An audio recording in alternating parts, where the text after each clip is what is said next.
Namaskara and welcome to We, the City, a space where we explore everything that shapes our urban lives, from design and urbanism to art, books, and socio-cultural conversations and many more. This podcast is a neutral platform created to listen, learn, and engage with diverse voices and perspectives without endorsing or dismissing any point of view. Together, let's uncover the many layers that make our cities and communities what they are. These conversations are brought to you by MArch Urban Design, BMS School of Architecture, Yelahanka, Bengaluru. Hi everyone, welcome to another episode of We the City. I'm Ranjan Cherian, Assistant Professor of BMS School of Architecture, Yelahanka, Bengaluru. Today is a very exciting episode. We are moving away from our audio format to the video format. So on that note, we have with us a technology enthusiast, Mr. Kaushik. And today we are going to talk all about tech and the city. So Kaushik, welcome to We the City. Thank you so much. His research confronts the critical gap between our cities' complex infrastructure and the citizens who inhabit them. Using computational sensory systems, he is able to make visible urban dynamics tangible. By focusing signals from everyday technology, from the vibrations of the road to the thermal signature of a tree canopy, his frameworks translate raw data into high-fidelity, actionable intelligence. So, Kaushik, let's move on to the session. Sure. So, let's start with your background. Okay. So, hi, I'm Kaushik. I'm based out of Hosur. I did my bachelor's from NIT Tirchi and it's almost been 6 months since I graduated. And from then on, I'm working on creating my own tools for urban civic issues. Like I created tools for urban canopy or urban ecology. I create some solutions for road potholes problems. So yeah, this is what I'm basically doing and making. So Kaushik, you are an engineer and you could have done what normal engineers do. But how did you end up with what you've been doing now for the cities? What was the trigger?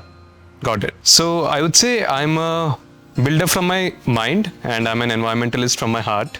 So I like building things. The main reason I chose engineering was to learn how to build stuffs, because from childhood itself, I had this passion of building or creating something. Whenever something was broken in my, something was broken in our house, they would just hand it over to me and I would just build it. So that's how I liked building stuffs.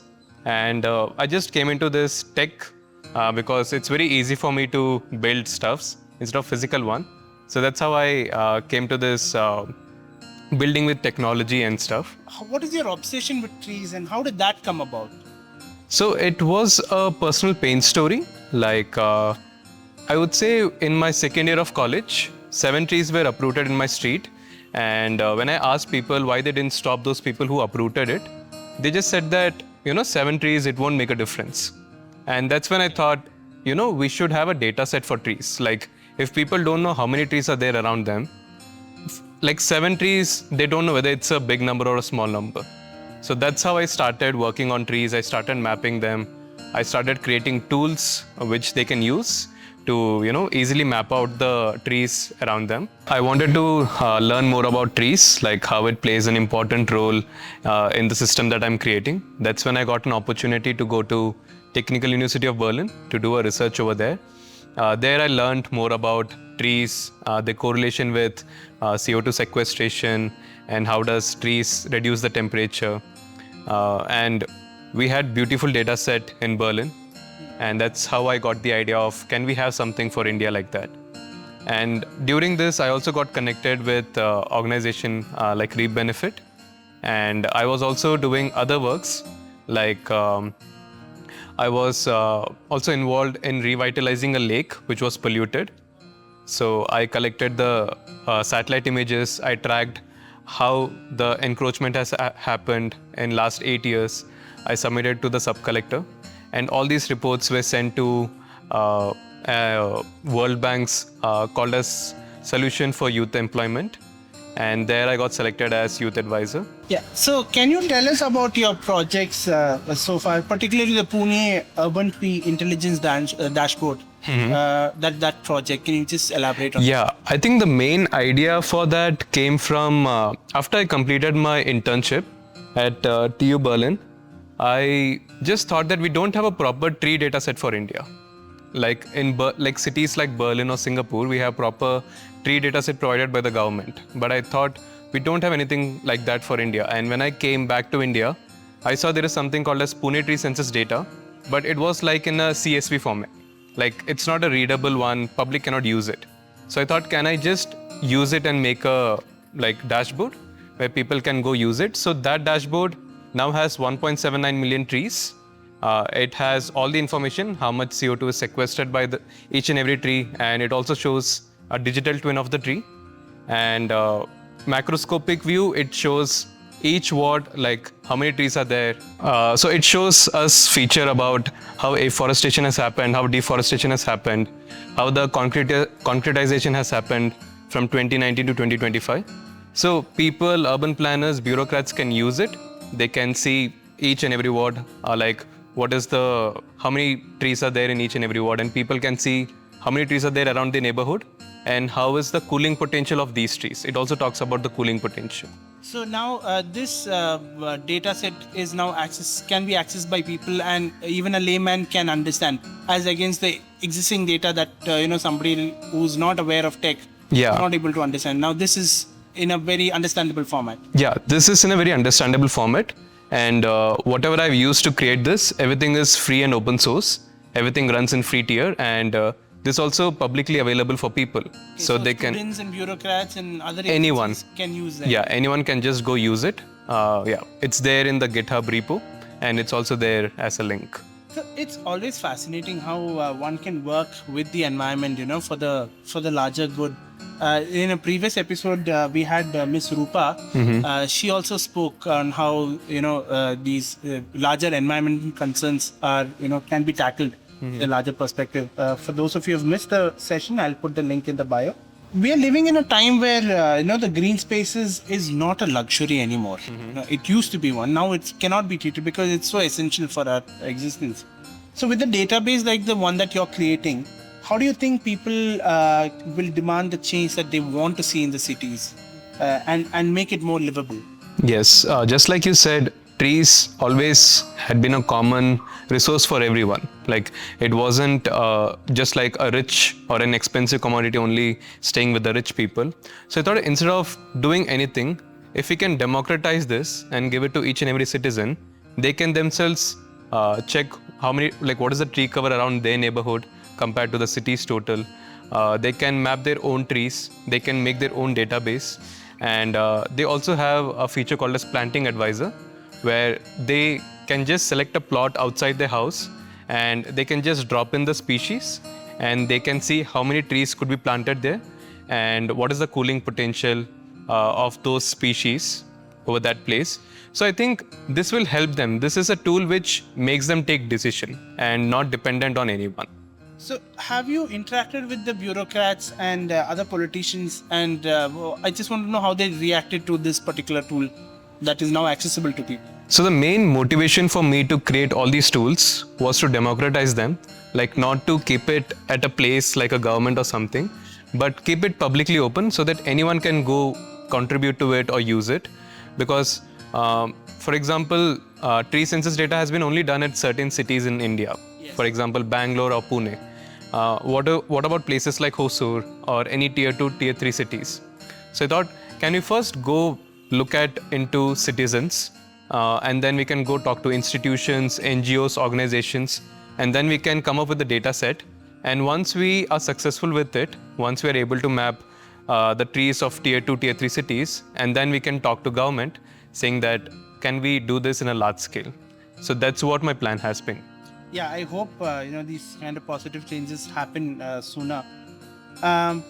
What has been your wow moment? Has there been any time when you found somebody or an agency that have used your data for any of these socially responsible projects? Yes, I would say there are two incidents. Okay. One, when I was building this tool, I got connected to an organization from Pune called as Warrior Moms, and also an organization from Bangalore called Reap Benefit. So we all three of us came together in a mission to do a tree census again for Pune. Okay. a volunteer tree census, because the last tree census was done in 2019. So lot has changed in this 6-7 years. That's when we all came together, and now the people in Pune, the organization people, are using my tool, and they have almost mapped around some 50 to 60 trees, and they're still using it. So that is a wow moment, because a tool or something that was there in my mind some months ago, then in my laptop, and now someone is using it for a real use case, gives me so much happiness. And one more moment I would say is I graduated from NIT Tiruchi last year, and now they are using my own tool to just do a tree census for the whole college. So it's like giving a contribution back to my college. Okay, so Kaushik, that's very interesting that you have you have these AI and you have them as 4 or 5 assistants. Yeah. So how have you been doing these projects and these different kind of projects? Can you just tell about that? Yeah, so I have been building all these tools. So almost I have like 5 tools now. Almost 2 of them are publicly available. 3 of them are still in my laptop. I'm working on it, tinkering on it. So the first one is the tree intelligence dashboard, which shows each and every tree as a digital twin. It has a macroscopic view where people can just see it from as a whole map and see where deforestation and everything is happening.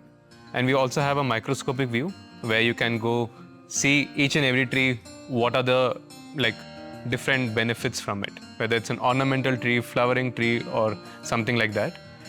So that is the main purpose of this tree dashboard. And the second one I created is called Roots, because all these data that we got from tree census data, what if someone just takes it off, or what if we don't have it for some other place? So I thought citizens should be able to use it, like just take the data. So how this app works, it's an AI assisted app where you just go take a photo of a tree and just click on it. It will automatically say what is the species, how much is the CO2 sequestered, and where is it placed. And I thought, okay, we are using citizens as sensors for our own work. We are getting data from them, but we should give it back to them. And that's where I created something called as EcoPath Navigator, which is a meditation app in which people can enter their own address and say they have 10 minutes of time to go for a walk. The engine will find you the path which has the most number of trees. And once when you start walking, you will get a meditation which will talk about trees which you are passing through. For example, if you are passing through a mango tree, it will say, be sweet in your life like a mango. Something like that. And fourth one is called Street Lens. I wanted to do something typically for urban places. It's say a street audit done digitally. So what it does is you select any street and it will say what is the public infrastructure that street has, and also gives a score for the street. How many street lamps do they have? How many overhead wires it has? It's available for all the streets in India.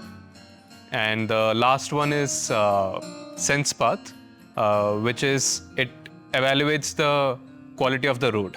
Just by you putting a phone in your pocket and just riding over a bike or a car, it will say where the potholes are and what is the condition of the road. So these are the 5 tools.